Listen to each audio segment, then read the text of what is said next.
નમો યંતાણ નમો સુતાણ નમો ઉચ્ચારણ નમો સરસ્વતી ઓમકાર બિંદુ સંયુક્તમ નિર્ગુણભાઈ કામદમ મોક્ષદમ ચૈવ ઓમકારાય નમઃ નમો સમય સારાય સ્વાનુભૂત્ય તથા ઈ સ્વભાવાય ભાવાય સર્વભાવં મંગલમ ભગવાન વિષ્ણુ મંગલમ ગૌતમ મંગલમ કુંદ કુંડાર્ય સર્વ મંગલ મંગલમ સર્વ કલ્યાણ પ્રધાનમ સર્વ કલ્યાણ કારણો શાસ્ત્ર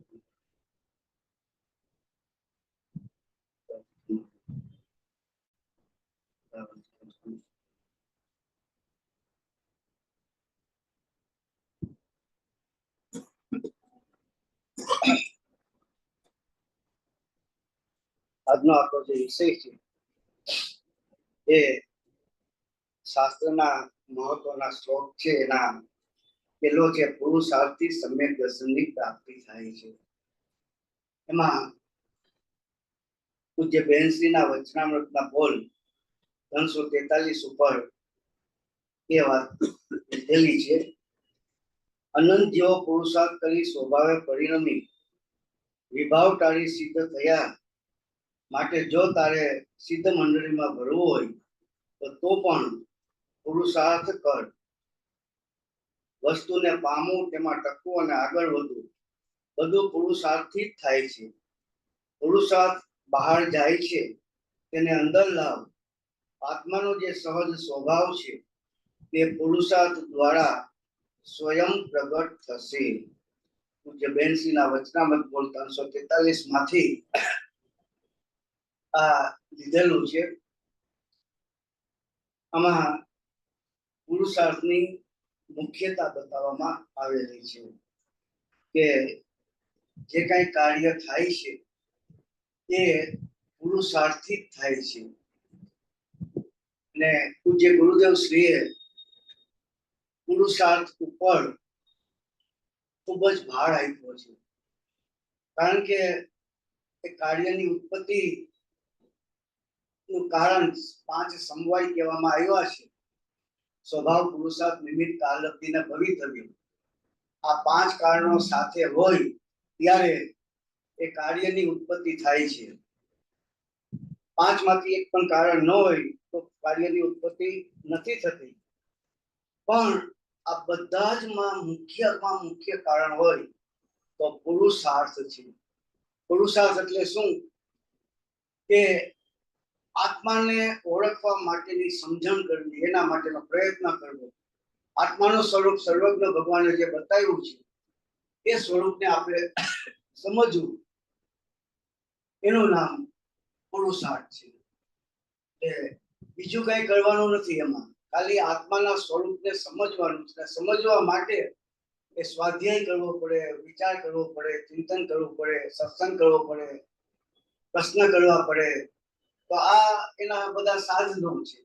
અને જ્ઞાન છે આપણી પાસે છે તો જ્ઞાન દ્વારા પોતાના આત્માનો નિર્ણય પોતે કરી શકે છે. તો આપણે એ કાર્ય કરવું જોઈએ. તો 5 સમવાય એટલે શું? એમાં નાટક સમયસારમાં એ વાત બતાવવામાં આવી છે. સમવાય એટલે સમૂહ, કે 5 કારણોનો સમૂહ એને સમવાય કહેવાય. તો સ્વભાવ, પુરુષાર્થ, નિમિત્ત, કાલલબ્ધિ અને ભવિતવ્ય, આ 5 કારણો ભેગા હોય ત્યારે કાર્યની ઉત્પત્તિ થાય છે. આ 5 કારણમાંથી એક પણ કારણની ગેરહાજરી હોય તો કાર્યની ઉત્પત્તિ બની શકતી નથી. એ નિયમ છે કે 5 કારણો સાથે હોય ને હોય તો જ કાર્યની ઉત્પત્તિ થાય.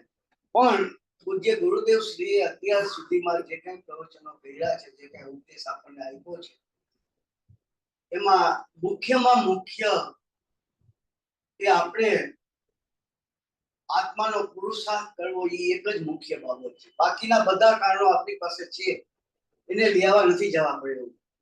કરવાનું કાર્ય એક જ છે કે પોતાના આત્માનો આપણે પુરુષાર્થ કરવો. આ કાર્ય આપણે કરવાનું છે. અને આ નથી કર્યું એટલે આપણું આ સંસાર પરિભ્રમણ ચાલુ છે. અને આ કાર્ય આપણે કરી શકીએ એમ છીએ અત્યારે પણ. અત્યારે આ કાર્ય કરીને આપણે સમ્યક દર્શન પ્રાપ્ત કરી શકીએ એમ છીએ એટલે આપણને ઉપદેશ આપવામાં આવ્યો છે. જો આપણાથી એ કાર્ય ન બની શકે એમ હોત તો આપણને ઉપદેશ ન આપે.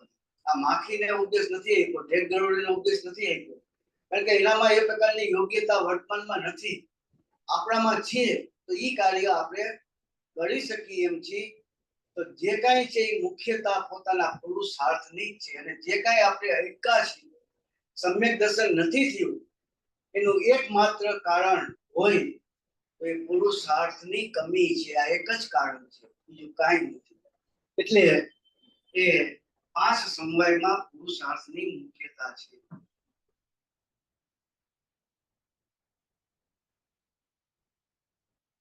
આ 5 સમવાય છે. સમવાય એટલે સમૂહ. નાટક સમયસરમાં એમને વાત બતાવેલી છે. એમાં પેલું સ્વભાવ છે, પછી નિમિત્ત છે, પછી પુરુષાર્થ છે, પછી કાળલબ્ધિ છે, અને 5મું ભવિતવ્ય. આ 5 કારણો સાથે હોય છે. સ્વભાવ, નિમિત્ત, પુરુષાર્થ, કાળલબ્ધિ અને ભવિતવ્ય. આ 5 કારણો સાથે હોય તો જ આપણને સમ્યક દર્શનની પ્રાપ્તિ થાય છે. તો એ 5 કારણોમાં મુખ્ય કારણ હોય તો આ પુરુષાર્થ છે. હવે સ્વભાવ કોને કહેવાય? તો કે આત્માની જે નિજ શક્તિ છે, પોતાનો જે ભાવ છે, એને સ્વભાવ કહેવામાં આવે છે. પોતાનો જે ભાવ એ સ્વભાવ છે. પોતાની નિજ શક્તિ, પોતાનો ભાવ, પોતાનો સ્વભાવ એ સ્વભાવ છે. સ્વભાવના 2 પ્રકાર છે. એક દ્રવ્ય સ્વભાવ, એક પર્યાય સ્વભાવ. જો ત્રિકાળી એકરૂપ જે ભાવ છે, ત્રિકાળી ભાવ એકરૂપ કાયમને માટે શુદ્ધ શુદ્ધ શુદ્ધ એવો જે ભાવ છે એને દ્રવ્ય સ્વભાવ કહેવામાં આવે છે. અને વર્તમાન જે પ્રગટ રૂપે ભાવ છે એને પર્યાય સ્વભાવ કહેવામાં આવે છે. આ 5 સમવાયમાં જે સ્વભાવની વાત છે ત્યાં દ્રવ્ય સ્વભાવની વાત નથી, આ પર્યાય સ્વભાવની વાત છે. વર્તમાનમાં જે પ્રગટ રૂપે જે સ્વભાવ છે એ આ 5 સમવાયમાં એની વાત કરવામાં આવી છે. એ પર્યાય સ્વભાવમાં પણ 2 ભાગ છે. એ લબ્ધરૂપ અને બીજો પ્રગટ રૂપ. લબ્ધરૂપ અને પ્રગટ રૂપ એ પર્યાય સ્વભાવના 2 ભાગ છે. તો એ સ્વભાવ આપણી પાસે છે, આત્માનો નિજ ભાવ, આત્માની નિજ શક્તિ કહો તો એ પોતાનો સ્વભાવ છે. અને બીજું કારણ છે નિમિત્ત છે. તો નિમિત્તના 2 પ્રકાર છે. એમાં એક પ્રેરક નિમિત્ત અને ઉદાસીન નિમિત્ત. બીજા 2 પ્રકાર છે. એમાં એક અંતરંગ નિમિત્ત અને બાહ્ય નિમિત્ત. નિમિત્તના 4 પ્રકાર છે: બાહ્ય નિમિત્ત, અંતરંગ નિમિત્ત, પ્રેરક નિમિત્ત અને ઉદાસીન નિમિત્ત. તો નિમિત્ત કોને કહેવાય? કે જે પદાર્થ સ્વયં કાર્ય રૂપે ન પરિણમે પણ કાર્યની ઉપસ્થિતિમાં અનુકૂળ હોવાનો જેના ઉપર આરોપ મૂકી શકાય એને નિમિત્ત કારણ કહેવામાં આવે છે. પ્રશ્નોત્તર માળામાં વ્યાખ્યા આપેલી છે. તો એ વસ્તુ ની કાર્ય થાય ત્યારે ઉપાદાન અને નિમિત્ત બંને કારણો હોય છે, પણ કાર્ય ઉપાદાન કારણથી થાય છે એ વખતે નિમિત્તની હાજરી હોય છે. એ નિમિત્તની હાજરી ન હોય અને કાર્ય થઈ જાય એવું ન થાય. અને નિમિત્ત છે એ કાર્યમાં કઈ પોતાનો હિસ્સો આપતો નથી, એ અકિંચિત છે, એ કઈ કરતું નથી. તો એ નિમિત્તમાં બે પ્રકાર છે.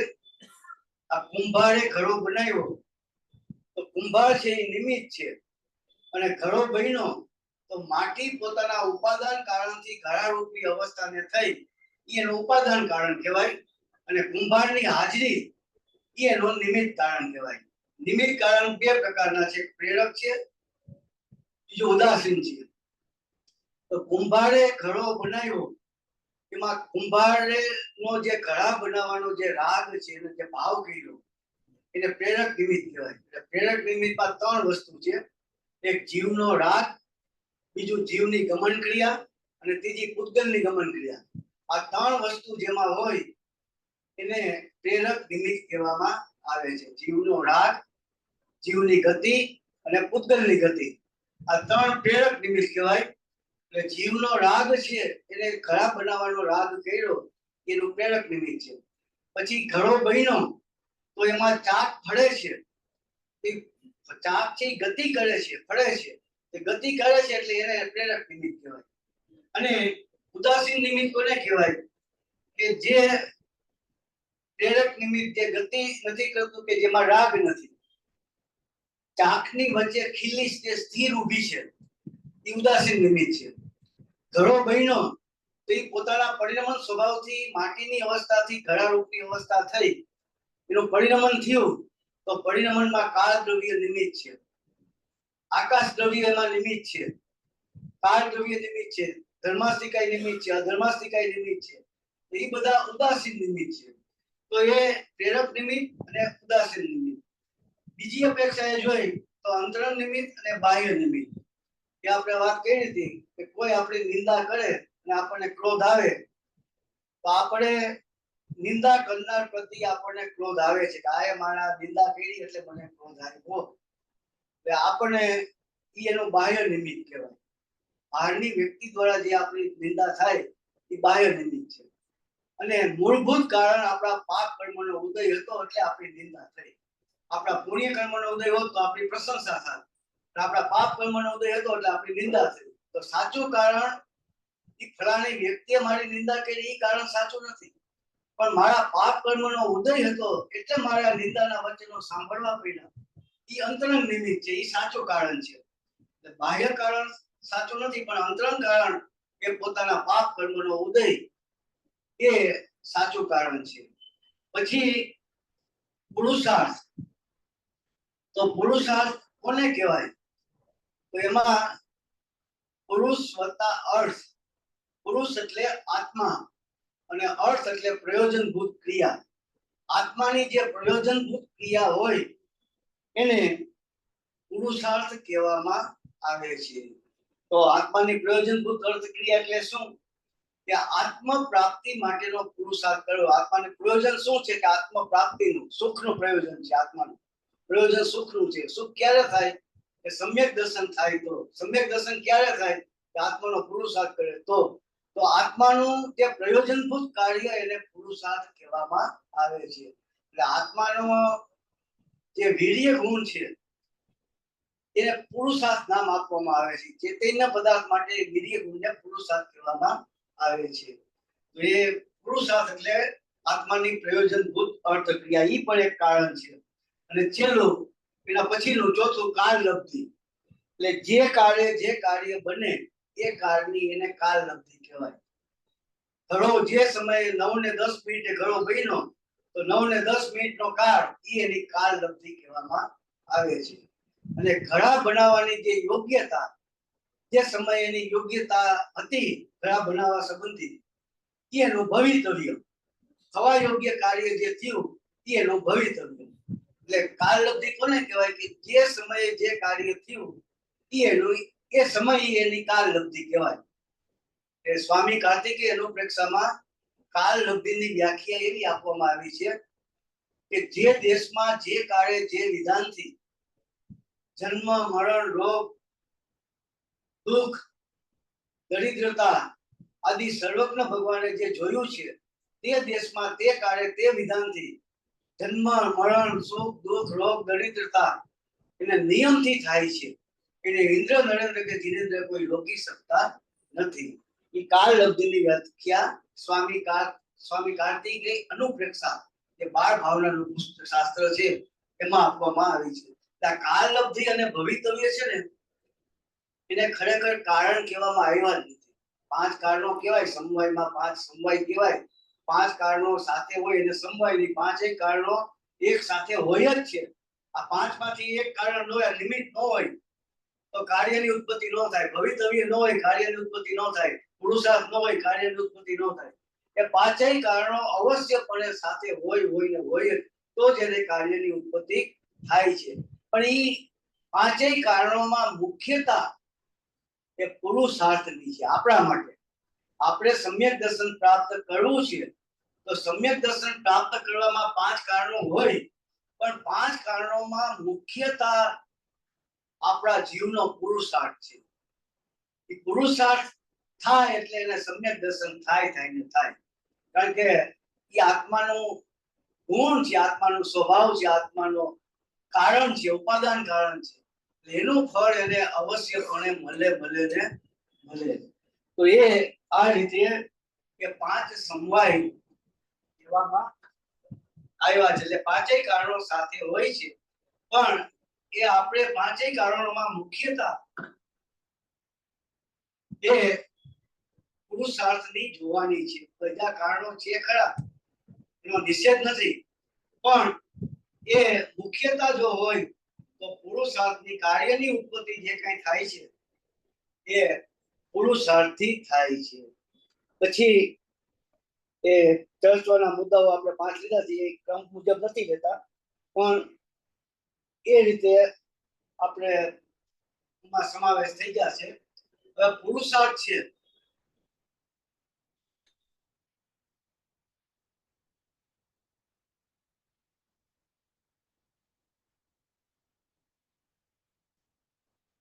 આ પુરુષાર્થને ચાર પ્રકાર કહેવામાં આવ્યા છે. ચાર પ્રકારે પુરુષાર્થ કહેવામાં શાસ્ત્રમાં આવ્યા છે. એમાં ધર્મ એટલે પુણ્યનો પુરુષાર્થ, અર્થ એટલે પૈસાનો પુરુષાર્થ, પૈસા કમાવાનો પુરુષાર્થ, કામ એટલે વિષય ભોગ ભોગવવાનો, ઇન્દ્રિયના વિષયો ભોગવવાનો પુરુષાર્થ, અને મોક્ષનો પુરુષાર્થ, સિદ્ધ દશાની પ્રાપ્તિનો પુરુષાર્થ. આ ચાર પ્રકારે પુરુષાર્થ કહેવામાં આવ્યા છે. આ જે ત્રણ પ્રકાર છે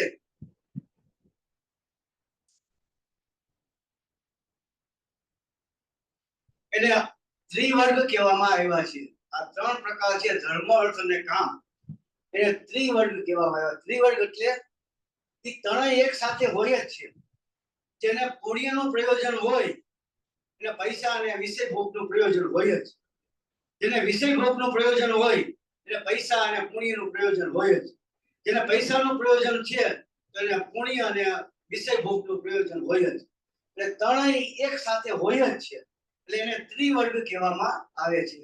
અને મોક્ષનો પુરુષાર્થ છે એ અપવર્ગ છે. એટલે આ બધાથી જુદા પ્રકારનો છે, એટલે એને અપવર્ગ કહેવામાં આવ્યું.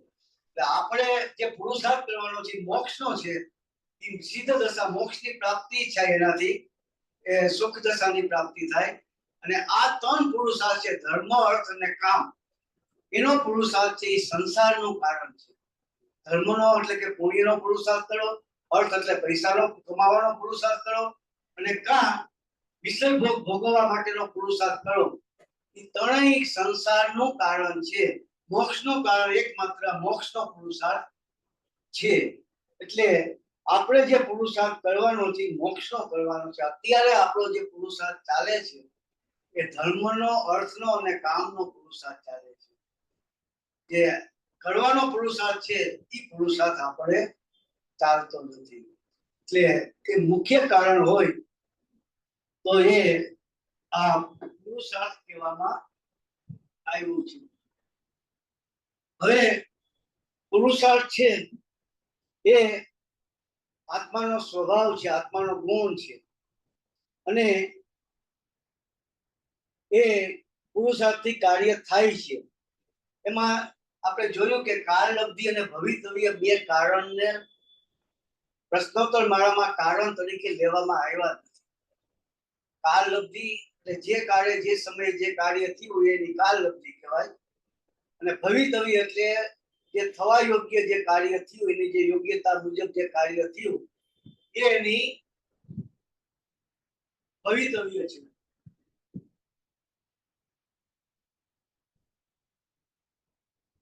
પણ આપણા સમાજમાં પુરુષાર્થના બદલે કાળલબ્ધિની મહત્તા રહેલી છે.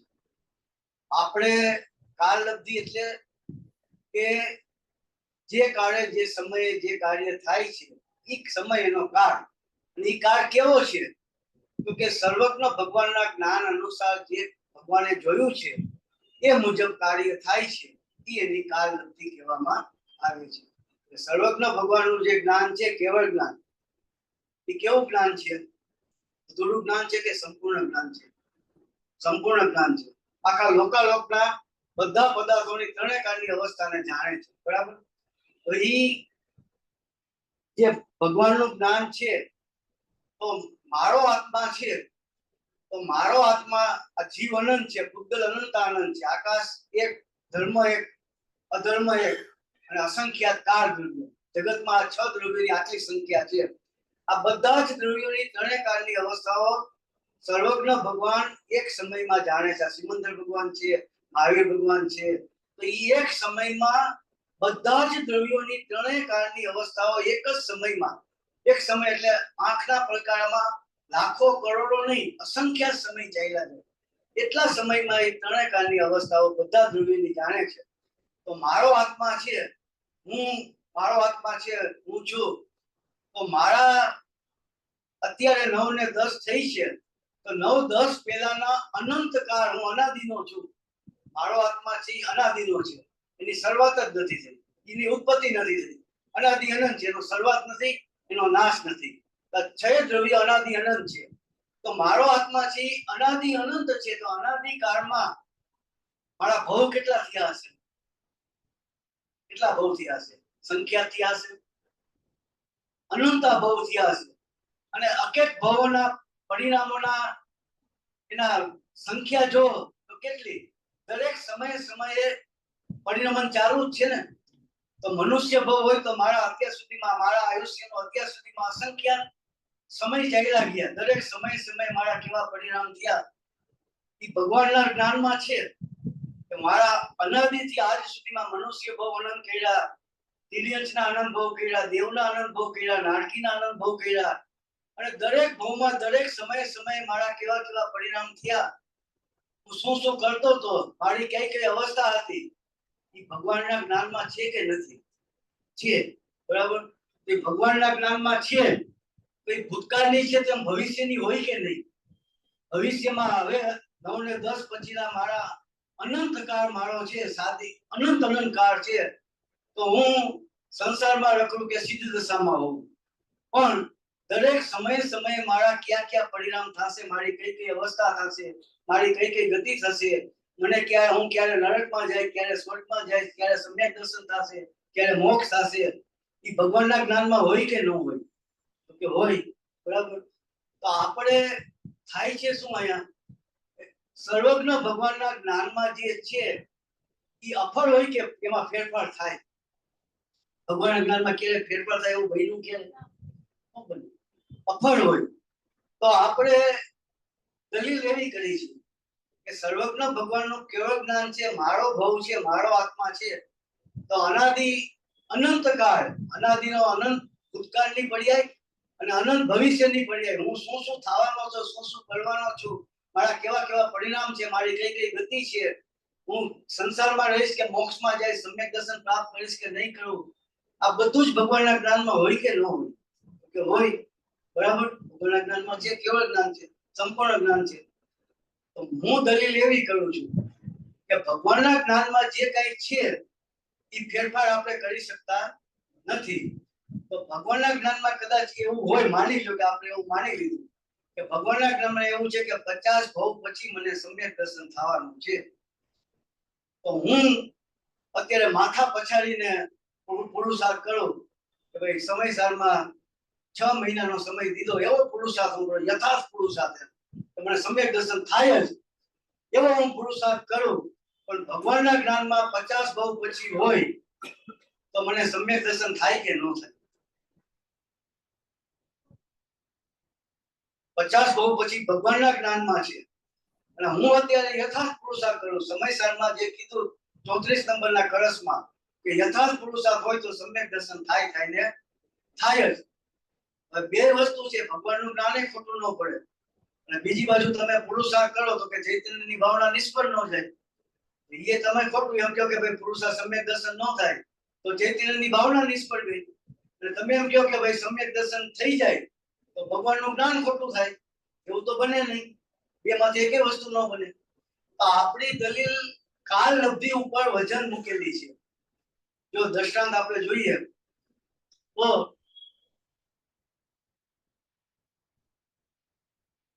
જે કોઈ એ નામની વ્યક્તિ છે એને શેર બજારમાં 1 કરોડ રૂપિયાની ખોટ, એક દિવસમાં 1 કરોડ રૂપિયાની ખોટ ગઈ. ભાવ ઘટી ગયા. જે સ્ક્રીપ હતી એની પાસે ભાવ ઘટી ગયા ને એના 1 કરોડ રૂપિયા વયા ગયા.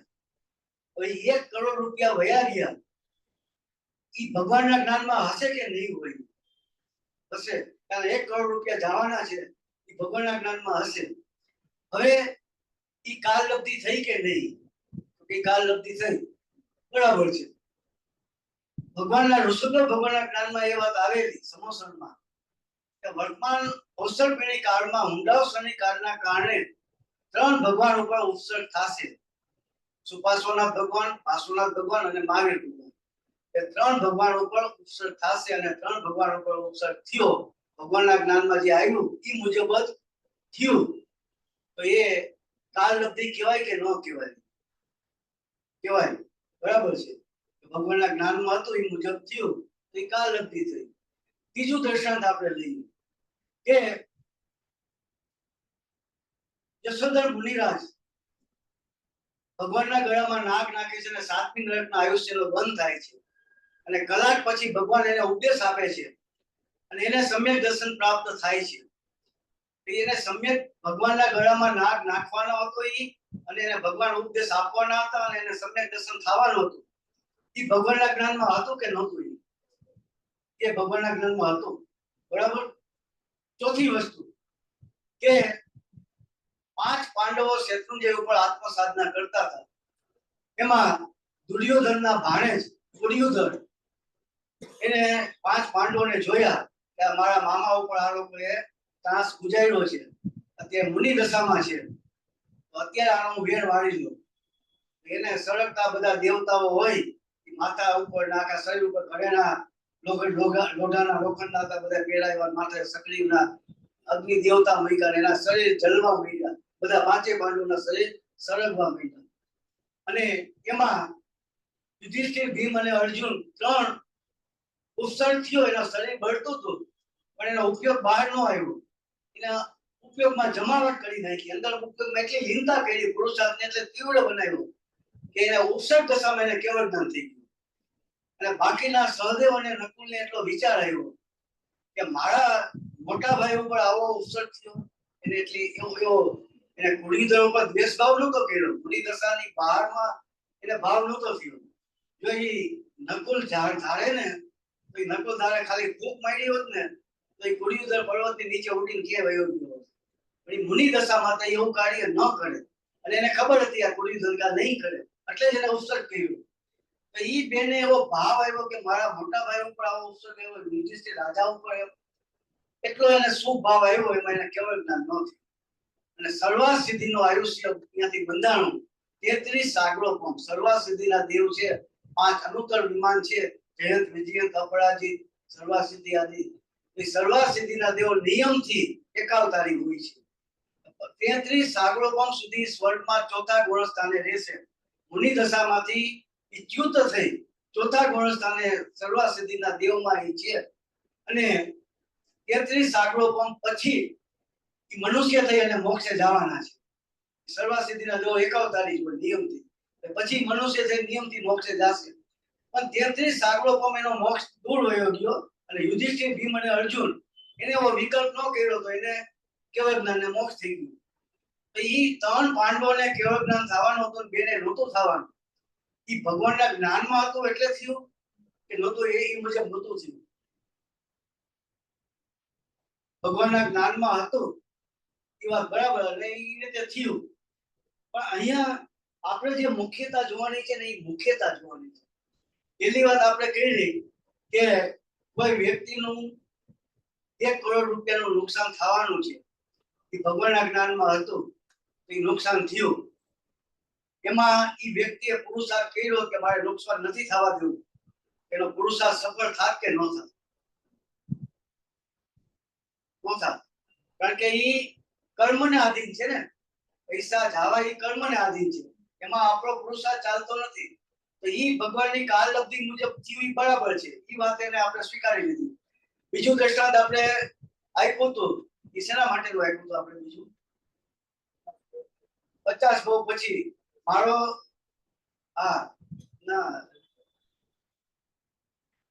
શ્રેણિક રાજા ને ગળામાં નાગ નાખ્યો તો એને સમ્યક દર્શન થયું. શ્રેણિક રાજાનું નહોતું, કોઈ બીજું કઈ યશોધર મુનિ શ્રેણિક રાજા નાગ નાખ્યો અને સમ્યક દર્શન થયું એનું. તો એ સમ્યક દર્શન થયું તો એ ભગવાનના જ્ઞાનમાં હતું એટલે થયું કે એને પુરુષાર્થ કર્યો એટલે થયું? મુખ્યતા કોની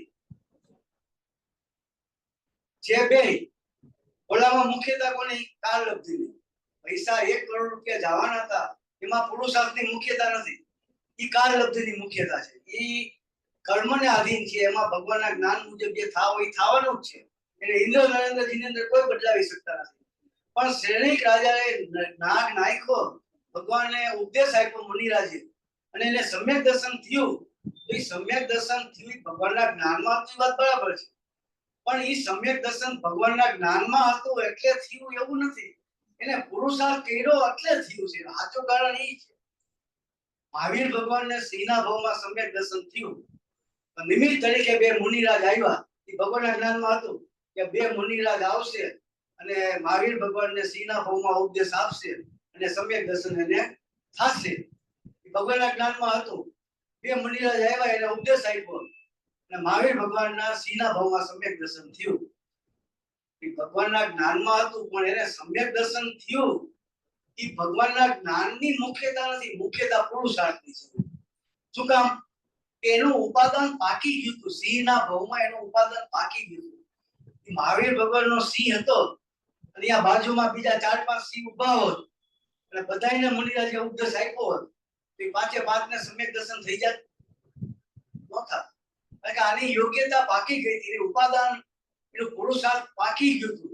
એટલે એ સમય એને નિમિત્ત સામેથી આવીને એને મળી ગયું. એટલે કાલલબ્ધિમાં આપણે શું કરીએ છીએ કે આત્માનો જ્યાં પુરુષાર્થની વાત આવે તો કે ભગવાનના જ્ઞાનમાં જેમ હશે એમ થશે. સમ્યક દર્શન જ્યારે મને 50 બહુ પછી હશે તો 50 બહુ થશે. હું અત્યારે ગમે એટલું માથાકૂટ કરીશ, પણ ભગવાનના જ્ઞાનમાં નથી તો હું કેવી રીતે હું સમ્યક દર્શન પ્રાપ્ત કરીશ?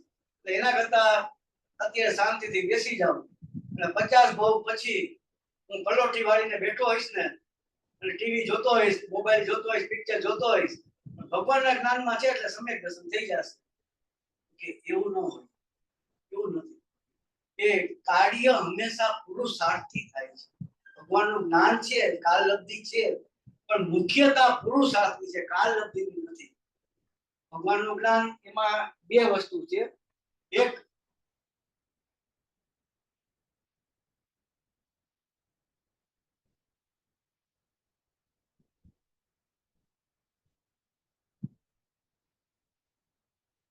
વસ્તુ વ્યવસ્થા છે અને બીજી આત્મ સાધના છે. આ વસ્તુ વ્યવસ્થા છે એમાં કાલલબ્ધિ છે અને આત્મ સાધના છે એમાં પુરુષાર્થની મુખ્યતા છે. આ પૈસા વયા ગયા 1 કરોડ રૂપિયા વસ્તુ વ્યવસ્થા કહેવાય. એ કર્મને આધીન વ્યવસ્થા છે, એમાં આપણું કઈ ચાલતું નથી. તો એ વસ્તુ વ્યવસ્થા કહેવાય, એ કાલલબ્ધિની મુખ્યતા છે એમાં. પણ એ શ્રેણિક રાજાને સમ્યક દર્શન થયું, એ ભગવાનના જ્ઞાનમાં હતું એનું નામ નથી, કેવળ જ્ઞાનમાં હતું. પણ એ સમ્યક દર્શન થયું એ પુરુષાર્થથી થયું છે. આત્મ સાધનામાં પુરુષાર્થની મુખ્યતા છે અને કર્મ વ્યવસ્થામાં કાલલબ્ધિની વ્યવસ્થા. એટલે વસ્તુ વ્યવસ્થા છે એમાં કાલલબ્ધિ મુખ્ય છે અને આત્માની સાધનામાં એ પુરુષાર્થની મુખ્યતા છે. આ મેઇન બે વસ્તુ આ છે. એટલે આપણે શું કરીએ કે ભાઈ સમ્યક દર્શન ભગવાનના જ્ઞાનમાં હશે ત્યારે થશે. પુરુષાર્થ ભગવાનના જ્ઞાનમાં જ્યારે દેખવું હશે કે મારો પુરુષાર્થ ઉપર છે ત્યારે મારે સમ્યક દર્શન થશે. એટલે આપણે બધું જ આપણો પુરુષાર્થને સ્વચન કરવો એટલે આપણે બધો ઓડિયો ગોળ્યો ભગવાન ઉપર નાખી દઈએ. ભગવાનના જ્ઞાનમાં જેમ હશે એમ થશે. આપણું કાંઈ એમાં ચાલતું નથી. એ ભગવાનના જ્ઞાનમાં હશે તો એની મેળે સમ્યક દર્શન મને એ સમય પુરુષાર્થ ઉપર છે જ મારું. મારી ઈચ્છા ન હોય તોય મને પુરુષાર્થ ઉપર છે અને મને સમ્યક દર્શન થઈ જશે એવું આપણે માનીશું. વાત કદાચ સ્વીકારી લઈએ હાલો કે ભાઈ ભગવાનના જ્ઞાન મુજબ બધું થાય છે. તમે સ્વીકારી લીધું બધું. આપણે આ વસ્તુ વ્યવસ્થા અને આત્મસાધના બે ભગવાનના જ્ઞાન મુજબ સ્વીકારી લીધી. હાલો એ ભગવાનના જ્ઞાન મુજબ થાય છે. સમ્યક દર્શન મને ભગવાનના જ્ઞાનમાં જ્યારે હશે ત્યારે થશે એ વસ્તુ આપણે સ્વીકારી લીધી. હાલો આપણે દલીલ નથી કરી. પણ અહીંથી આપણો સ્વાધ્યાય પૂરો થઈને બધા નીચે ઉતરી છે અને હું નીચે ઉતરતા ઉતરતા પગથિયા ઉપરથી મારો પગ લપસી ગયો અને મારો ગોળો ભાંગી ગયો.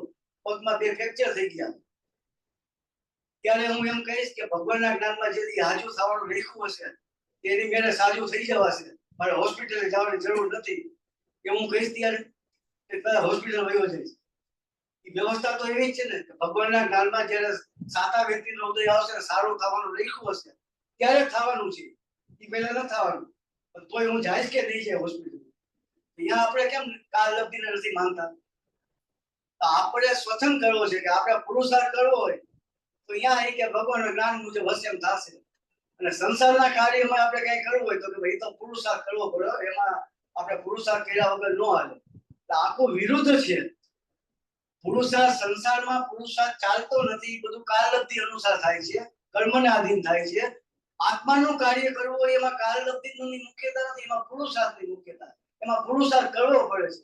પણ આપણે અહીંયા ભગવાન ઉપર ઢોળી દઈએ છીએ કે ભગવાને સમ્યક દર્શન જ્યારે જોયું હશે પુરુષાર્થ જોયું હશે ત્યારે થશે. અને સંસારના કાર્ય ખરેખર કર્મને આધીન છે. કાલલબ્ધિ મુજબ થાય છે. અહીંયા આપણો પુરુષાર્થ લગાડી છે. હું પુરુષાર્થ કરું તો થાય નકર ન થાય. તો એ કાલલબ્ધિ છે ખરા પણ પુરુષાર્થની મુખ્યતા છે. કાલલબ્ધિમાં એવું છે કે બંને વસ્તુ હોય છે. ભગવાનનું જ્ઞાન ક્યારેક ખોટું ન પડે. પણ એ કાલલબ્ધિ જે ભવિ જે ક્રમબદ્ધ પર્યાય છે એ પુરુષાર્થ પૂર્વક હોય છે. ખાલી ક્રમબદ્ધ પર્યાય નથી હોતી. આ મેઇન મહત્વની વસ્તુ આ છે કે ખાલી ક્રમબદ્ધ પર્યાય નથી પણ પુરુષાર્થ એની સાથે જોડાયેલો છે. આપણે શું કરીએ છીએ કે પુરુષાર્થ જોડાયેલો છે આપણને ખબર નથી. આપણે એકને જ મહત્વ આપીએ છીએ.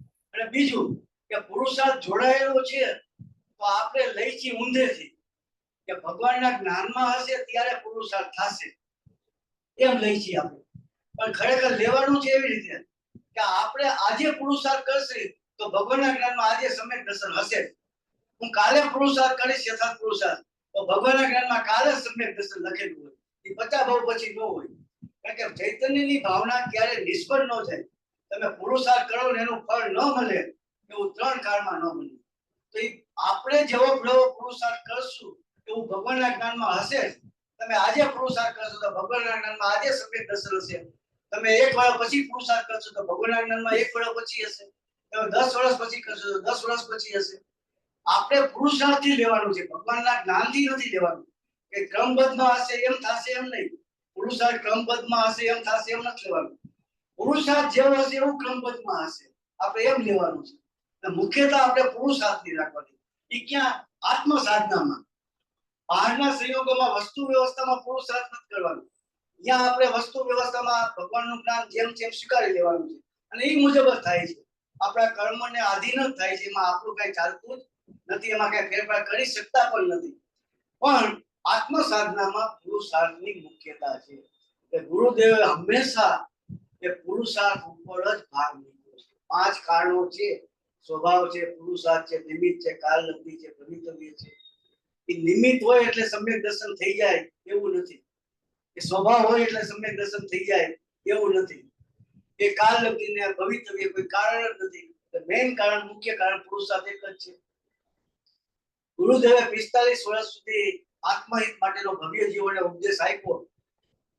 એમાં બે જીવોને સમ્યક દર્શન થયું, પૂજ્ય માતાજી અને સોગાલીજી, બરાબર. ઉપદેશ કેટલા લોકોએ સાંભળ્યો હશે? ગુરુદેવનો હજારો લોકોએ સાંભળ્યો હશે. બધાને કેમ ન થયું? ઉપદેશ તો હતો જ. ઉપદેશ તો ગુરુદેવનો બધાને માટે સરખો હતો. એમાં કઈ ગુરુદેવે પોતાનું વડું રાખ્યું નતું કે આ મારા પ્રિય છે ને અપ્રિય છે, હું એને વધારે ઉપદેશ આપું, એવું તો કઈ હતું નહીં. બધાને એક સરખો ઉપદેશ આપ્યો. તો માતાજીને સમ્યક દર્શન થયું, સોગાલીને સમ્યક દર્શન થયું, ગુરુદેવના નિમિત્તે થયું. તો એને પુરુષાર્થ કર્યો તો ઉપદેશ કર્યો, એ ઉપદેશ નિમિત્ત કહેવાય ને. નિમિત્ત ક્યારે કહેવાય? કે કાર્ય થાય તો નિમિત્ત કહેવાય. આપણા માટે નિમિત્ત ગુરુદેવ નિમિત્ત ન કહેવાય, કારણ કે આપણને સમ્યક દર્શન નથી થયું, એટલે આપણને નિમિત્ત ન કહેવાય. કે નાટક સમયસારમાં એવો શ્લોક આવે છે નાટક સમયસારમાં કે જેવી રીતે વરસાદ છે એ કોઈ પણ અપેક્ષા વગર જમીન ઉપરથી આકાશમાંથી વરસે છે, અને એ વરસાદ વરસે તો અલગ અલગ ઝાડ ઉપર વરસાદ પડે છે. લીંબુના ઝાડ ઉપર પડે, લીમડાના ઝાડ ઉપર પડે, કેરીના ઝાડ ઉપર પડે, અલગ અલગ ઝાડ ઉપર પાણી પડે છે વરસાદનું. એમાં લીમડાના ઝાડ ઉપર પડે તો એ કડવો લીમડો થાય, એ લીંબુના ઝાડ ઉપર પડે તો ખાટા લીંબુ એમાંથી ઉત્પન્ન થાય, એ કેરીના ઝાડ ઉપર પડે તો મીઠી કેરી એમાંથી ઉત્પન્ન થાય. તો બધા વરસાદ તો વરસાદ જ છે, એ તો એક સરખો જ છે, એમાં કઈ ફેર નથી. એમ ગુરુનો ઉપદેશ તો બધાને માટે સમાન હોય છે. ગુરુનો ઉપદેશ તો બધાના માટે સમાન જ હોય છે. પણ એ સમયસર નાટકમાં એવું લખ્યું છે કે કેટલાક જીવો છે એ ઉપદેશને અનુગ્રહે છે, એને ગ્રહણ કરીને પોતાના આત્માનું હિત કરે છે.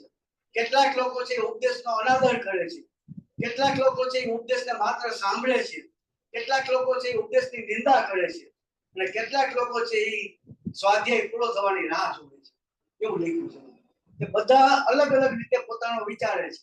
જેમ લીમડાના ઝાડ ઉપર પડે તો કડવું થાય, લીંબુમાં ઉપર તો ખાટું થાય, એમ દરેક પોતાની પોતપોતાની યોગ્યતા અનુસાર એ ઉપદેશને ગ્રહણ કરે છે.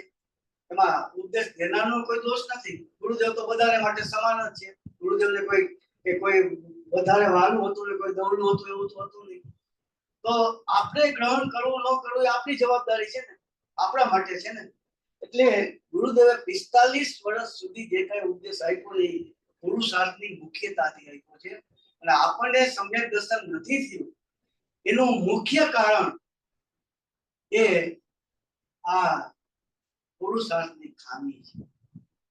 પુરુષાર્થની ખામીના કારણે આપણને સમ્યક દર્શન, એક જ કારણ છે, બાકીના 4 કારણમાં ક્યાંય નથી. નિમિત્ત નો દોષ નથી, સ્વભાવનો દોષ નથી, કાલલબ્ધિનો દોષ નથી કે ભવિતવ્યનો દોષ નથી.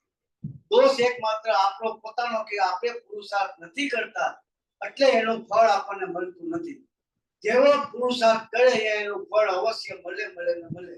ચૈતન્યમાંથી પરિણમેલી ભાવના એટલે કે રાગદ્વેષમાંથી નહીં ઉગેલી એવી ભાવના, એવી યથાર્થ ભાવના હોય તો એ ભાવના ફળે જ છૂટકો, ને ભાવના ન ફળે તો 14 બ્રહ્માંડને શૂન્ય થવાનો પ્રસંગ આવે. એવું ક્યારે આત્માનો પુરુષાર્થ કરે એનું ફળ ન મળે, એ 3 કાળમાં એવું ન બને. એનું ફળ મળે જ, પણ પુરુષાર્થ તમે કરો તો એનું ફળ મળે ને. પુરુષાર્થ તમે સંસારમાં કરો ને સમ્યક દર્શનની તમે આશા રાખો, એ કેવી રીતે થાય? તમે લસણ ખાઓ અને એ કસ્તુરીના ઓડકાર આવે એવી તમે આશા રાખો તો એ ક્યાંથી થાય? તો જ્યાં જ્યાં જેવો પુરુષાર્થ હોય એનું ફળ મળે.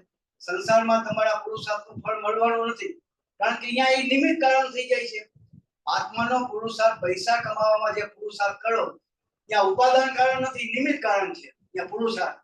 અને આત્માની સમજણ કરવામાં તમે પુરુષાર્થનો ઉપયોગ કરો ત્યાં ઉપાદાન કારણ છે. અને નિયમ છે એ ઉપાદાન કારણથી કાર્ય થવાનો નિયમ છે, નિમિત્ત કારણથી કાર્ય થવાનો નિયમ નથી. એટલે આત્માનો પુરુષાર્થ કરી તો એ પ્રાપ્ત થયા વગર રહે જ નહીં. એટલે એ પુરુષાર્થ છે એ મૂળ વસ્તુ છે. બાકીના જે કારણો છે એ છે ખરા, પણ એની મુખ્યતા નથી. પુરુષાર્થ છે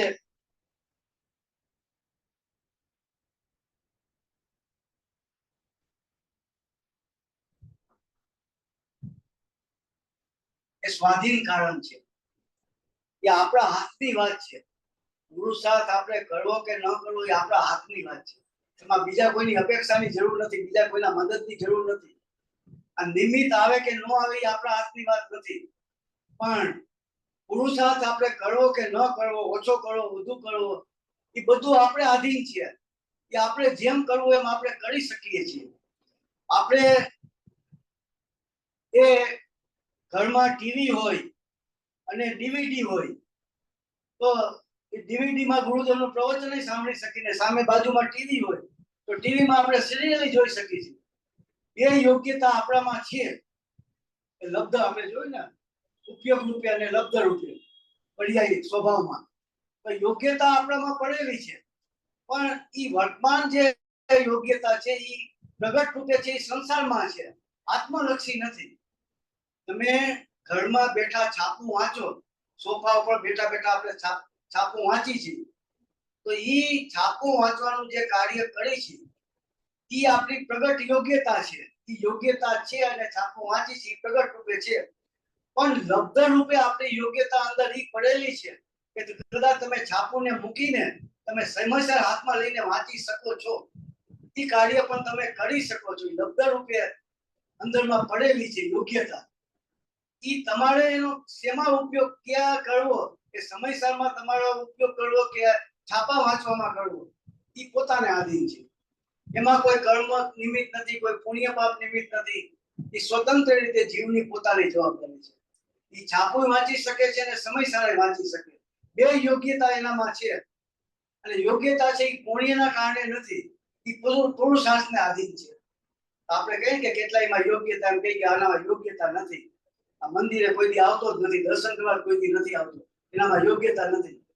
એ યોગ્યતા નથી એટલે એનો મતલબ કે એના પુણ્ય ઓછા છે એવું નથી, પણ એના પુરુષાર્થની ખામી છે, એના સમજણની ખામી છે. એ ધારે તો એ ભગવાનના દર્શન કરવા આવી શકે છે, એ નથી આવતો એનો દોષ છે. એમાં એના કર્મનો દોષ છે, પુણ્યનો દોષ છે કે એવું નથી, એ પોતાનો દોષ છે. તો આપણામાં યોગ્યતા બધા પ્રકારની હોય. તમે ગુરુદેવનું પ્રવચન સાંભળી શકો અને સિરિયલ સાંભળી શકો, તમે સમયસર વાંચી શકો અને મુંબઈ સમાચાર વાંચી શકો. તમારે શું વાંચવું એ તમારા આધીન છે. બે કાર્ય તમે કરી શકો એમ છો. પણ તમે મુંબઈ સમાચાર વાંચો છો એનો મતલબ કે પ્રગટ રૂપે તમારો જો ઉપયોગ છે એ મુંબઈ સમાચારમાં છે, અને સમયસર વાંચવાનો ઉપયોગ લબ્ધ રૂપે અંદર કર્યો છે, એનો તમે ઉપયોગ કરતા નથી. એનો ઉપયોગ તમે કરતા નથી. એટલે એ સ્વાધીન કારણ છે. પુરુષાર્થ છે એ પોતાને આધીન છે. એ પોતે જ્યારે કરવો હોય ત્યારે પુરુષાર્થ કરી શકે છે, એને કોઈ કારણ રોકતું નથી. પુરુષાર્થને કોઈ કારણ રોકતું નથી. કોઈ કર્મનો ઉદય પુરુષાર્થને રોકતો નથી. એ નારકીના જીવને સમ્યક દર્શન થાય છે ગમે તેટલી પ્રતિકૂળતા વચ્ચે પણ. એટલે એ પુરુષાર્થને કોઈ કારણ રોકતું નથી. પેલું સ્વાધીન કારણ છે. બીજું નિશ્ચય કારણ છે, એટલે સાચું કારણ છે. 5 કારણ છે, પણ 5 કારણમાં સાચું કારણ હોય તો પુરુષાર્થ એક જ સાચું કારણ છે. નિમિત્ત કારણ છે, પણ નિમિત્ત હોય એટલે કાર્ય થઈ જાય એવો નિયમ નથી.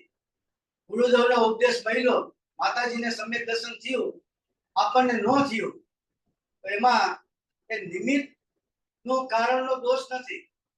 નિમિત્ત તો હતું પણ કાર્ય ન થયું, એમાં દોષ આપણો છે. એટલે એ નિમિત્ત હોય એટલે કાર્ય થઈ જાય એવો નિયમ નથી, પણ પુરુષાર્થ હોય એટલે કાર્ય થઈ જાય એવો નિયમ છે. એટલે પુરુષાર્થ છે એ નિશ્ચય કારણ છે. બાકીના કારણો છે એ નિશ્ચય એટલે કે સાચા કારણ નથી, પણ ખોટા કારણ એને કહેવામાં, ઉપચાર કારણ કહેવામાં આવ્યા છે. પછી ત્રીજું પુરુષાર્થ છે એ ઉપાદાન કારણ છે. આ પુરુષાર્થ સ્વાધીન કારણ છે, પુરુષાર્થ નિશ્ચય કારણ છે, અને પુરુષાર્થ ઉપાદાન કારણ છે. ઉપાદાન કારણ એટલે કે જીવની પોતાની નિજ શક્તિ, કાર્ય, કોઈ પણ કાર્ય થાય એમાં બે કારણ હોય. એક ઉપાદાન કારણ હોય, સામે નિમિત્ત કારણ હોય. નિમિત્ત કારણ છે માત્ર હાજરી છે, એ કાર્યની ઉત્પત્તિમાં એનો કોઈ હિસ્સો હોતો નથી. કાર્ય ઉપાદાન કારણથી થાય છે. એ માટી પોતે સ્વયં ઘડા રૂપે પરિણમે, ઘડા રૂપની અવસ્થાને પ્રાપ્ત થાય તો એમ કહેવાય કે આ કુંભાર નિમિત્ત છે. પછી માટીમાંથી ઘડો ન બન્યો તો એ નિમિત્ત તરીકે કુંભારને નિમિત્તે ન કહેવાય, એ ઘડો ન બન્યો. એટલે નિમિત્ત કારણ છે એ સાચું કારણ નથી. ઉપાદાન કારણથી કાર્ય થવાનો નિયમ છે. જ્યાં ઉપાદાન કારણ હોય તો ત્યાં એનું ફળ એને અવશ્ય મળે મળે ને મળે. પણ નિમિત્ત કારણ હોય એટલે એ કાર્ય થઈ જાય એવો નિયમ નથી. ભગવાનના સમોસનમાં આપણે જાય પણ એ સમ્યક દર્શન થાય કે ન થાય પોતાની યોગ્યતાના આધીન છે. ગુરુએ આપણને ઉપદેશ આપ્યો એટલે આપણને સમ્યક દર્શન થઈ જાય એવો નિયમ નથી. એ જીવનું ઉપાદાન કારણ છે. પોતે પુરુષાર્થ કરે તો એનું કાર્ય ફળ રૂપે અવશ્ય મળે મળે ને. અને ચોથું છે એ નિયામક કારણ છે. પુરુષાર્થ છે એ નિયામક કારણ છે. નિયામક કારણ કોને કહેવાય? કે જે કારણ હોય તો બાકીના બધા જ કારણો એની મેળે સામેથી આવી જાય. પુરુષાર્થ જીવનો ઉપડે એટલે કાલ એની મેળે પાકી જાય. પુરુષાર્થ ઉપડે એટલે એનું ભવિતવ્ય એ સમય હોય જ. પુરુષાર્થ ઉપડે એટલે નિમિત્તની હાજરી ગમે ત્યાંથી થઈ જાય. અને પુરુષાર્થ હોય એટલે સ્વભાવ પણ હાજર હોય જ. એટલે પુરુષાર્થ છે એ નિયામક કારણ છે. નિયામક કારણ એટલે એક કારણની હાજરી હોય તો બાકીના બધા જ કારણો હાજર થઈ જાય છે. આ મહાવીર ભગવાનને સિંહના ભાવમાં સમ્યક દર્શન થયું મુનિરાજના ઉપદેશથી નથી થયું. એનું ઉપાદાન પાકી ગયું હતું. એની અંદરમાં પુરુષાર્થ ચાલતો હતો, ભાટ પુરુષાર્થ ચાલતો હતો. એ સમ્યક દર્શન પ્રાપ્ત કરે એવી યોગ્યતાને પ્રગટ થઈ ગઈ હતી. એની યોગ્યતા પ્રગટ થઈ ગઈ હતી. સમ્યક દર્શન એને થવાનું હતું તો સામે એને ઉપદેશનું નિમિત્ત એને મળી ગયું. એ ઉપદેશથી સમ્યક દર્શન થયું એવું નથી. એ નિમિત્ત તરીકે કદાચ કહી શકાય. સાચું કારણ એનો પોતાનો એ સિંહના ભાવમાં એનો પુરુષાર્થ છે એ સાચું કારણ છે. કારણ કે જો ઉપદેશથી સમ્યક દર્શન થવું જોઈએ તો લાઈનમાં 5 સિંહ ઉભા હોય તો 5 ને થવું જોઈએ. બીજાને નથી થતું. એનો મતલબ કે કાર્ય છે એ ઉપાદાન કારણથી થાય છે અને એ નિયામક કારણ છે. નિયામક કારણ એટલે એ પુરુષાર્થ ઉપડે તો નિમિત્ત એની મેળે હાજર થઈ જાય. આ ગૌતમ ગંધર્વને ઇન્દ્રભૂતિને પુરુષાર્થ ઉપડ્યો તો અંદર. ભલે વેદાંતી હતા પણ ઇન્દ્રએ જોયું કે આ લાયકાત વાળો જીવ છે. ભલે વેદાંતી છે, રહિત મિથ્યા દ્રષ્ટિ છે, પણ અંદર એનો પુરુષાર્થ અંદર ચાલે છે એકદમ.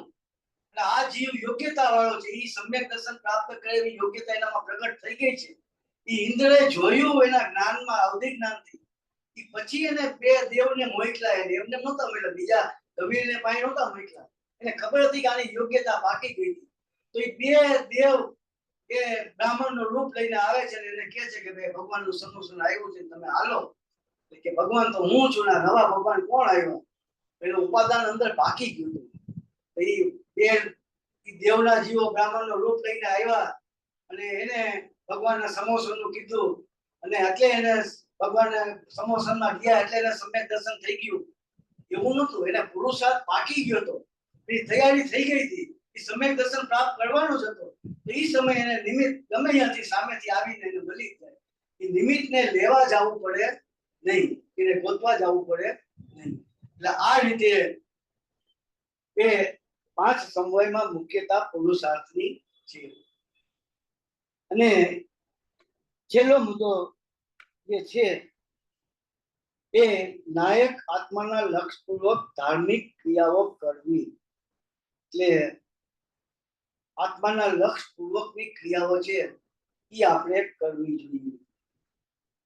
આજે એક ભાઈએ મને કીધું કે ભાઈ 5 મિનિટ તમે કાલે જે વાત લખી હતી એમાં છેલ્લે તમે પછી થોડી ઉતાવળ કરી નાખી હતી અને 5 મિનિટ જે મેઇન વસ્તુ કહેવાની છે તમે થોડી ઝડપથી કીધી. એમ તો 5 મિનિટ આજે લેજો તમે. કાલનો જે વિષય આપણે સમય શિખરનો હતો એમાં એ કાલના વિષયમાં છેલ્લે કહેવાનું એટલું જ હતું. આપણે તીર્થંકર ભગવાનનું બહુમાન આપણે જોયું કે તીર્થંકર ભગવાન કોણ છે. આપણે જે વર્ણન કર્યું, આપણે તો કોઈ શક્તિમાન નથી. ભગવાનનું વર્ણન કરવા માટે આપણે શક્તિમાન નથી, પણ આપણે જે કઈ શાસ્ત્રના આધારે જેટલું આપણામાં યોગ્યતા હોય એટલું આપણે એમાંથી કહી શકીએ. પણ ખરેખર તીર્થંકર ભગવાન છે એ 3 લોકના નાથ છે. સૌધર્મ ઇન્દ્ર એકાવતારી એના ચરણોમાં આ ગરુડિયાની જેમ રમતા હોય. વિચાર કરો. હજી તો તીર્થંકર પદ પ્રાપ્ત નથી કર્યું. એને બાળ અવસ્થા છે તો પણ એના ચરણોમાં આરોગતા હોય. સૌધર્મ ઇન્દ્ર એકાવતારી. એ ભગવાન દીક્ષા લે ત્યારે લોકાંતિક દેવો, બધા જ લોકાંતિક દેવો છે એ બ્રહ્મચારી હોય ને નિયમથી એકાવતારી હોય. બધા જ લોકાંતિક દેવો. લોકાંતિક દેવો માત્ર દીક્ષા કલ્યાણકમાં જ આવે છે, બીજા કોઈ કલ્યાણકમાં નથી આવતા. એ લોકાંતિક દેવો આવીને ભગવાનને અનુમોદન આપે. વિચાર કરો, એને ભગવાનનો કેટલો મહિમા હશે. તો સ્વર્ગના ઇન્દ્રો અને દેવો જે આપણા માટે શ્રેષ્ઠ સ્થાને બેઠેલા છે સુખમાં, એ બધી રીતે એમ, તો એ લોકો પણ જો ભગવાનના આવા ચરણોમાં ગુરુડિયાની જેમ રમતા હોય તો તીર્થંકર ભગવાન તો કોઈ એનો આપણે શું કલ્પના કરી શકીએ કે એનું વ્યક્તિત્વ શું છે, એની મહાનતા શું છે, એ શું ભગવાન પરમાત્મા શું છે, કે આપણે શું એના વિશે કહી શકીએ. પણ આપણને એટલું એના પ્રત્યેનો બહુમાન આવવું જોઈએ કે ભગવાન છે એ ત્રણ લોકના નાથ છે, અને એક ભગવાન તીર્થંકર ભગવાન એકનો જન્મ થાય એટલે એક જ એવું કારણ છે કે એના નિમિત્તે અસંખ્યાત જીવો આત્મહિતને પામે છે, એવો નિયમ છે. આ નિયમ છે, એક તીર્થંકર ભગવાનનો જન્મ થાય એટલે એનું જે ધર્મ પ્રવર્તન ચાલે છે એના નિમિત્તે અસંખ્યાત જીવો પોતાના આત્માનું હિત કરતા હોય છે. આવા તીર્થંકર ભગવાનનું સ્વરૂપ છે. એનો આપણે એનો વર્ણન તો કરી શકીએ. એનો મહિમા અપાર મહિમા છે, એના 34 અતિશય છે, એના 8 પ્રાતિહાર્ય, એટલે અનેક પ્રકારની વૃદ્ધિઓ અને અનેક પ્રકારના વિશેષણો એને પ્રાપ્ત થયેલા છે. એનું આપણે શું કરી શકીએ, પણ એનો આપણને અંદરમાં બહુમાન હોવું જોઈએ કે આ તીર્થંકર ભગવાન ની નિર્વાણ ભૂમિ છે. અને અહીંયા 2-4 તીર્થંકર અહીંથી મોક્ષે નથી ગયા ભાઈ, અનંતા તીર્થંકરો મોક્ષે. 20 ભગવાન તો ગયા છે, પણ અનંતા તીર્થંકરો આજ અનાદિકાળથી આજ સુધીમાં અનંતી 24 થઈ ગઈ. એ બધા તીર્થંકર ભગવાન આ ભૂમિ ઉપરથી મોક્ષે ગયા હોય તો એ ભૂમિની પવિત્રતા કેટલી હોય વિચાર તો કરો. એક સામાન્ય મુનિરાજ મોક્ષે જાય એને સિદ્ધ ક્ષેત્ર કહેવામાં આવે છે, અને એ ભૂમિની વિષ્ઠા છે એને પણ પવિત્ર કહેવામાં આવે છે. ભગવાન અનંતા તીર્થંકર ભગવાનને તીર્થંકર ભગવાન કરતા અનંત ગુણા મુનિરાજ કેવડી ભગવંતો એ જગ્યા ઉપરથી મોક્ષે ગયા છે. અને સમ શ્રેણી અનંતા અનંત અનંત અનંત અનંત આ સિદ્ધ ભગવંતો બિરાજી રહ્યા છે. વિચાર કરો, અનંતા સિદ્ધ ભગવાન. સિદ્ધ ભગવાન એટલે કોણ? કે સંપૂર્ણ પરિપૂર્ણ શુદ્ધ દશાને જે પ્રાપ્ત થયા છે, જેનો ભવિષ્યમાં ક્યારે સંસારમાં એને આવવાનું બનવાનું નથી, અને સંપૂર્ણ સુખને પામ્યા છે. એને શાસ્ત્રમાં એવું લખ્યું છે કે કૃત્ય થઈ ગયા છે. સિદ્ધ ભગવાન છે એ કૃત્ય થઈ ગયા છે, એટલે એને જે મેળવવા પાત્ર જે મેળવવાનું હતું એ બધું જ એને પ્રાપ્ત કરી લીધું, એમાં કાંઈ બાકી રહેતું નથી.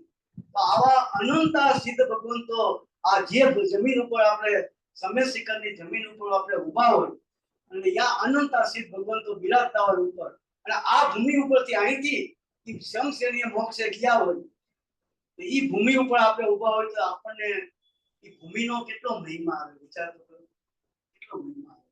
અનંતા તીર્થંકરો, અનંતા મુનિઓ, અનંતા કેવડીઓ, તો આપણને એ સમ્ય શિખરનો મહિમા, જો આ શુભ ભાવની વાત નથી, આ શુભ ભાવનો વિષય નથી કે ભાઈ એનાથી આપણને પુણ્યનું બંધ થાય છે, એ વાત મુખ્ય નથી, ગૌણ વાત છે. પણ એની પાછળના આપણા ભગવાન પ્રત્યેના જે ભાવ છે, તીર્થંકર ભગવાન પ્રત્યેના ભાવ છે, સિદ્ધ ભગવાન પ્રત્યેના ભાવ છે, પંચ પરમેશ્વરી ભગવાન પ્રત્યેના જે ભાવ છે, અહોભાવ છે, એ આપણે જોવાનું છે. અને આપણને એવા અંદરથી ભાવ આવે છે. આ તો સમ્ય શિખરની વાત છે. એમ અહીંયા ભગવાન બિરાજે છે એના પ્રત્યે પણ આપણને એટલું બહુમાન આવવું જોઈએ, કારણ કે આ સાક્ષાત ભગવાન છે. આ કોઈ ભગવાનની પ્રતિમા નથી. આ સાક્ષાત સિમંદર ભગવાન છે, સાક્ષાત મહાવીર ભગવાન છે, સાક્ષાત પદ્મપ્રભુ ભગવાન છે. આ કોઈ પ્રતિમા નથી, આળસની પ્રતિમા નથી, ધાતુની પ્રતિમા નથી. આ ભગવાન છે. તો ઇન્દ્રો આ ભગવાનને ચરણોમાં આરોગતા હોય, આપણને એના ભગવાન પ્રત્યે કેટલું બહુમાન આવવું જોઈએ. આપણને નથી આવતું. આપણા બધાની ખામી છે. ખરેખર તો આપણે મંદિરમાં આવે તો આમ નાચતા હોવા જોઈએ. આપણને નાચવાનું મન થાય કે ભગવાનને જોઈ ત્યાં આપણે આમ નાચવા માંડીએ. ઓ સર્વજ્ઞ દેવ તીર્થંકર ભગવાન બિરાજમાન છે. આપણને અંદરમાં એટલો ઉલ્લાસ આવે જોઈને. એ સમ્ય શિખરમાં આપણે જાય તો એ આનંદ અંદરમાં એટલો ઉલ્લાસ આવે કે આ ભૂમિની આટલી મહત્તા છે. અને દરેક ટૂંક ઉપર તમે ભગવાનના દર્શન કરો, અને બદામ આપો છો ને, આપણે બદામ મૂકી છે ને, એટલે આપણે કિલો બદામ લઈ જાય ભેગા, 4-5 બદામ દરેક ટૂંક ઉપર મૂકી, તો એ ભગવાનના ચરણોમાં આપણે ફળ અર્પણ કરી છે. એ ફળ છે ને એ બહુ મહત્વની વસ્તુ છે.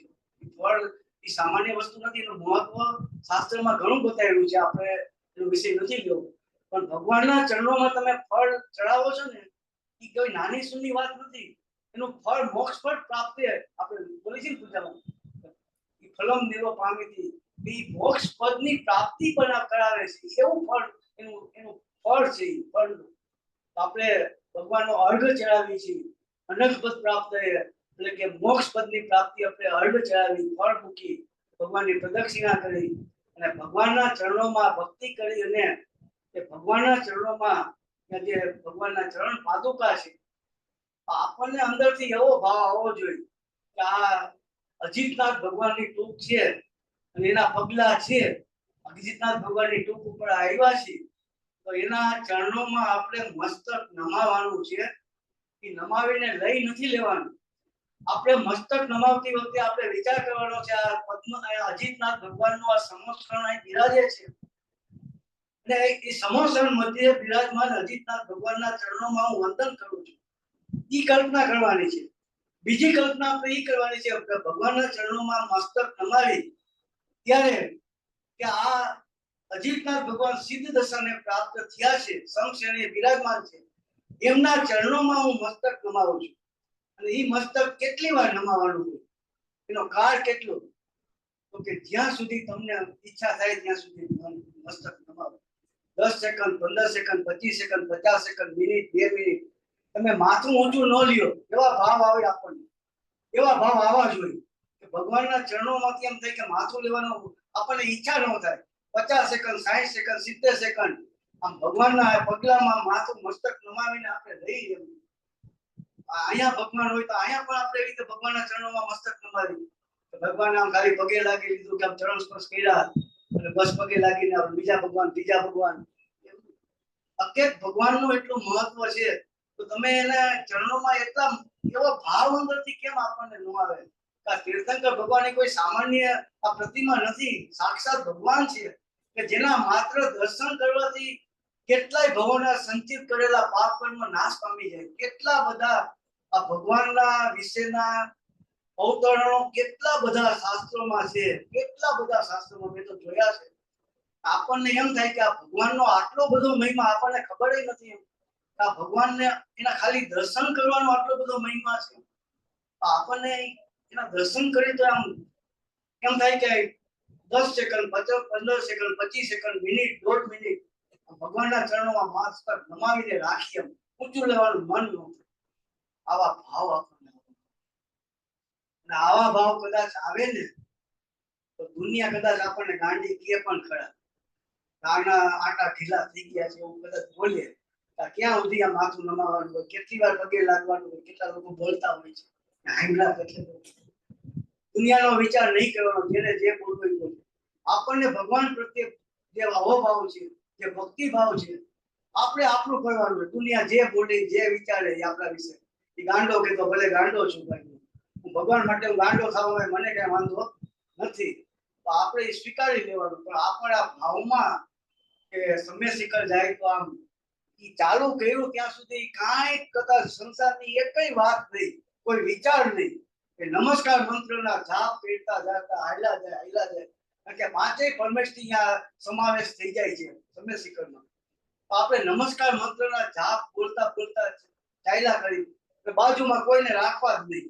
આપણા ભેગા ભલે 25 જણા આવ્યા હોય, પણ એને કઈ મારા ભેગા કોઈ ચાલતા નહીં. ભલે ભેગું ચાલો તો ચાલો, પણ એક શબ્દ મારી હારે બોલતા નહીં. હું મારું કામ મારે કરવાનું છે. આપણે નમસ્કાર મંત્ર ભાવથી કે ભગવાનને સ્મરણ કરતા કરતા એનો સ્વરૂપ વિચારતા આપણે 12 કલાક, 8 કલાક, 10 કલાક તમે આ રીતે યાત્રા કરો, દરેક ટૂંક ઉપર આ રીતે ભગવાનને વંદન કરો, એને ફળ ચડાવો, અર્ઘ ચડાવો, એની પ્રદક્ષિણા કરો, એની સ્તુતિ બોલો, સ્વયંશરીય સિદ્ધ ભગવાનને તમે આમ નમસ્કાર કરો, જોઈ રાખો કે આ સિદ્ધ ભગવાન અનંતા સિદ્ધ ભગવાન બિરાજે છે. આમ જોયા જ કરી આપણને એમ થાય કે આ પરિપૂર્ણ શુદ્ધ દશાને પ્રાપ્ત થયા. તો સિદ્ધ ભગવાન હું પણ તારા જેવો જ છું, ભગવાન તારા મને મારામાં કાંઈ ફેર નથી. અંદરથી એવા ભાવ આવે તો આપણને ઈ ભાવ આપણને આવવા જોઈએ. તો શું છે કે એનાથી આપણે આ નમસ્કાર મંત્રનો વિચાર કરો. તો આપણે પર્વત ઉપર માની લો ચડ્યા અને ઉતર્યા, તો 8, 10, 12 કલાક થઈ, તો 12 કલાક તમે માત્ર ને માત્ર આત્મહિતની પ્રવૃત્તિ કરો. અને નમસ્કાર મંત્ર માની લો ચડતા ઉતરતા આપણે બોલી, ભલે ઉપર ન બોલી, એ આપણે બધી ક્રિયાઓ કરી, ભગવાનની ભક્તિ કરી, પૂજા કરી, પ્રદક્ષિણા કરી, ફળ ચડાવી કરી, પણ ઉપર ચડતા અને નીચે ઉતરતા આપણે નમસ્કાર મંત્રના જાપ બોલીને તો તત્વનું શાસનમાં રામસેન આચાર્ય દેવે એવું કીધું છે કે એક નમસ્કાર મંત્રનો જાપ કરવામાં ભાવથી આવે, એક જ નમસ્કાર મંત્ર ભાવથી બોલવામાં આવે તો એના 500 સાગરો પમમાં કરેલા પાપ કર્મ નાશ પામી જાય છે. 500 સાગરો પમ, એક સાગરો પમમાં કેટલા વર્ષો થાય કે આપણે પારસભાઈ ગયા વખતે લીધેલું, આપણે સાગરો પમનું પાઠ આપણે લીધેલું, આટલા વર્ષ થાય છે, અસંખ્યાત વર્ષ થાય એક સાગરો પમમાં. તો 500 સાગરો પમમાં તમે જે પાપ કર્યા છે એ માત્ર એક નમસ્કાર મંત્ર ભાવથી, એટલે પંચ પરમેશ્વરી ભગવાનનું સ્વરૂપ જાણીને તમે નમો હરિયંતાણમ બોલો એટલે હરિયંત ભગવાનનું સ્વરૂપ આપણી નજર સામે આવી જાય. નમો સિદ્ધાણમ બોલો એટલે સિદ્ધ ભગવાનનું સ્વરૂપ આપણી નજર સામે આવી જાય. એ વિચારવું ન પડે, એ સહજ રીતે આવી જાય. એવી આપણી તૈયારી કરી અને આપણે નમસ્કાર મંત્ર બોલી તો વિચાર કરો કે એક નમસ્કાર મંત્ર બોલવાથી 500 સાગરો પમના પાપ નાશ થતા હોય તો તમે 10 કલાક નમસ્કાર મંત્રના જાપ કરો, એનાથી કેટલા પાપ કર્મ નાશ પામી જાય, કેટલા પુણ્યનું ઉપાર્જન થાય, વિચાર તો કરો. પંચ પરમેશ્વરી ભગવાનનું સ્મરણમાં ઉત્કૃષ્ટ પુણ્યનો બંધ થાય છે.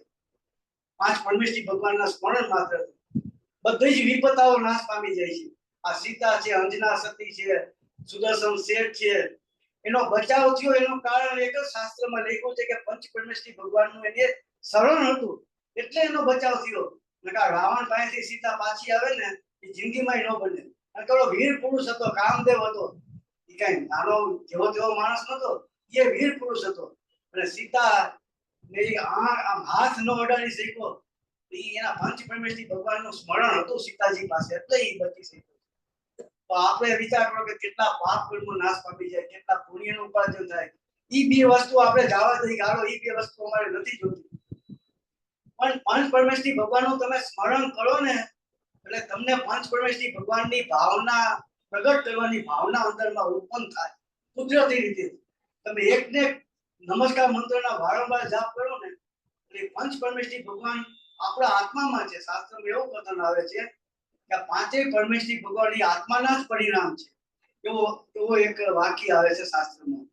પાંચ પરમેશ્વરી છે એ આત્માના જ પરિણામ છે, એ આપણે જ છીએ. તો આપણે એની પાછળ ભલે પુણ્ય કદાચ ગમે એટલું મળે, આપણે એનું પ્રયોજન નથી. ગમે એટલા પાપ કર્મ નાશ પામી જાય, ઠીક છે, એ ભલે થાય, આપણે એનું પ્રયોજન નથી. પણ એનું સ્મરણ તમે 10 કલાક 8 કલાક સતત તમે એનું સ્મરણ કરો, પંચ પરમેશ્વરી ભગવાન નમસ્કાર મંત્ર બોલો, અનાદિ મંત્ર છે, એક જ મંત્ર અનાદિનો છે. નમસ્કાર મંત્ર એક જ અનાદિ મંત્ર છે, બાકી હજારો મંત્ર છે, એ કોઈ મંત્ર અનાદિ નથી. અને આ શાશ્વત મંત્ર છે, અનાદિ અનંત મંત્ર છે, મહાન મંત્ર છે. સૌથી મોટામાં મોટો મહાન મંત્ર હોય જૈન ધર્મનો તો એ નમસ્કાર મંત્ર છે. તો એની પાછળ તમે નમસ્કાર મંત્ર બોલવાથી પાંચ પરમેશ્વરી ભગવાન નું સ્વરૂપ પ્રગટ કરવાની અંદરમાં તમને જે ભાવના ઉત્પન્ન થાય એનાથી મોટી ઉપલબ્ધિ આપણા માટે બીજી કઈ હોઈ શકે. તમે 12 કલાક આપણે જાત્રા કરી, એ 12 કલાક એમાં ને એમાં ક્યાંય સંસારમાં ક્યાંય આપણે જવું નથી, કોઈ વિચાર નહીં, કોઈ સંસારની વાત નહીં, કોઈની સાથે કાંઈ નહીં.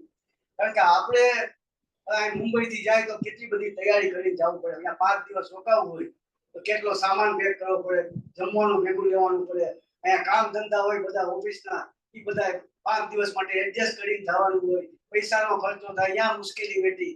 તો આપણે આટલી બધી અહીંથી રેલવેમાં જાય તો 1.5-2 દિવસ થાય, પ્લેનમાં જાય તો એ બધે એરપોર્ટ જવું, અહીંયાથી ઉતરવું, ના જવું, નાઈ જવું, એ કેટલી બધી મુશ્કેલી વેઠીને આપણે જાત્રા કરી છે. અને અહીંયા ગયા પછી આપણે કે બધા ટૂંક ઉપર દર્શન કરીને ભક્તિ કરીને અર્થ આવી, પણ ભગવાન કોણ છે, ભગવાનનું સ્વરૂપ શું છે, એનું મહત્વ શું છે, સિદ્ધ ભગવાન શું છે, હરિયંત ભગવાન શું છે, તીર્થંકર ભગવાન શું છે, એનું મહત્વ શું છે, આપણે માત્ર જાત્રા કરીને આવતા રહી. થોડું પુણ્ય બંધાય એવું નથી, ન બંધાય, પુણ્ય બંધાશે થોડું, પણ આ જે પુણ્ય બંધાશે અકલ્પનીય હશે. એનાથી જે પાપ કર્મનો નાશ થશે અકલ્પનીય હશે. અને એની પાછળ તમારી વિતરાગતાની ભાવના જે ઉત્પન્ન થશે, પોતાના આત્મ પ્રાપ્તિની ભાવના ઉત્પન્ન થશે, એ સૌથી મોટામાં મોટી ઉપલબ્ધિ છે આપણા માટે. એ ભાવના એક સંસ્કાર કહેવાય છે, ઊંડા સંસ્કાર. તો 12 કલાક સતત આપણે આ રીતે જો યાત્રા કરી શકતા હોય ને તો એ આત્માના ઊંડા સંસ્કાર પડ્યા વગર 100% આત્માના ઊંડા સંસ્કાર 12 કલાકમાં તમે આત્માના ઊંડા સંસ્કાર પાડો, એટલી અંદરમાં તમને ભાવના ઉત્પન્ન થઈ જાય એના પ્રત્યે, અને એ કાયમ રહે. એવું નથી કે 12 કલાક પૂરતી જ જવાની છે. એ ભાવના અંદરમાં એકવાર દ્રઢ થઈ ગઈ પછી એ તમને સહજ થઈ જશે. પછી પંચ પરમેશ્વરી ભગવાનનું બહુમાન તમારે વિચારવું નહીં પડે, લાવવું નહીં પડે, એ સહજ થઈ જશે. એટલે આ રીતે એનો ભાવ આપણને આવે. ભગવાનના મંદિરમાં પણ આપણે પૂજા કરતા હોય, દર્શન કરતા હોય, ભગવાનની આરતી ઉતારતા હોય, આપણને આમ અંદરથી એટલો ઉલ્લાસ આવે, આમ આપણને આમ નાચી ઉઠી, એમ થાય કે ભગવાનને આ ભગવાન જગતમાં 3 લોકના નાથ હોય તો આપણને કેટલો મહિમા આવે. કોઈ કઈ ઉદ્યોગપતિ મોટો આવે તો આપણને એનું બહુમાન આવે. કોઈ મોટો ઉદ્યોગપતિ આવે, દુનિયાનો સૌથી મોટામાં મોટો ઉદ્યોગપતિ ભારતનો આવે, મંદિરમાં દર્શન કરવા આવે, એની વાહે વાહે ફરી આપે. આપણને પૈસા આપવાના નથી, ખબર છે, પણ એ આખા ભારતમાં સૌથી મોટામાં વધુમાં વધુ પૈસા એની પાસે છે. દર્શન કરવા મંદિરે આવ્યા તો બધા એની વાહે દોડે, મુકેશભાઈ આમ છે ને, ઓલો આમ છે ને, આયા ભગવાન છે ને, આયા આમ છે ને, આ ભગવાન છે, આયા બિરાજમાન કર્યા, બધું આપણે કેવા મંદિર. એનું બહુમાન આવે છે ને આપણને, પૈસાનું બહુમાન છે એટલે એની પાછળ પડી. પણ આપણે તો આત્મા પ્રાપ્ત કરવો છે કે આપણે ભગવાન પાછળ પડવાનું છે ને, ભગવાનનું બહુમાન કરવાનું. આપણે પૈસા નથી જોતા, આપણે આત્મા જોઈએ છે. તો આપણને ભગવાનનું એટલું, ભલે દુનિયા કદાચ જો કહેશે કે આંધળું છે મારા માટે, કે આટા ઢીલા થઈ ગયા છે, આનું ફળી ગયું છે ને, આમ છે ને તેમ છે, બોલશે.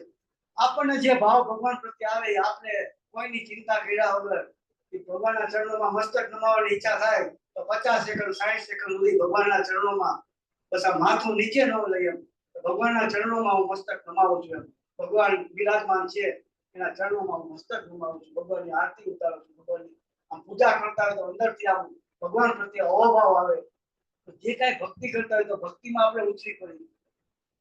આપણી બધા મારી ભૂલ છે, એવું નથી, મને એટલો મહિમા નથી કે આપણે પ્રગટ કરવાનો છે, આપણે જોવાનું છે. કારણ કે આ કોઈ સામાન્ય વસ્તુ નથી. આ જૈન મંદિર છે એ અતિશય ઉત્કૃષ્ટ પુણ્ય હોય એને જ આવા જૈન મંદિર ભગવાનના દર્શનનો લાભ મળે છે. વિચાર કરો, આ જીવો અનંતા જીવોમાંથી બધાને નથી મળતો, તો આપણને મળ્યો છે તો આપણનો સદુપયોગ આપણે ન કરીએ. આપણા માટે આપણે એના નિમિત્તે આપણે આત્માનું હિત કરવું છે તો આપણું હિત કરી કે ન કરીએ. સમય તો વધારે થઈ ગયો. પરમ કૃપાળુ કાન ગુરુ દેવનું ધન્યવાદ પ્રસન્નમૂર્તિ ભગવતી માતનું પ્રવિત્રા જીનવાણી માત 10 લક્ષણ ધર્મનું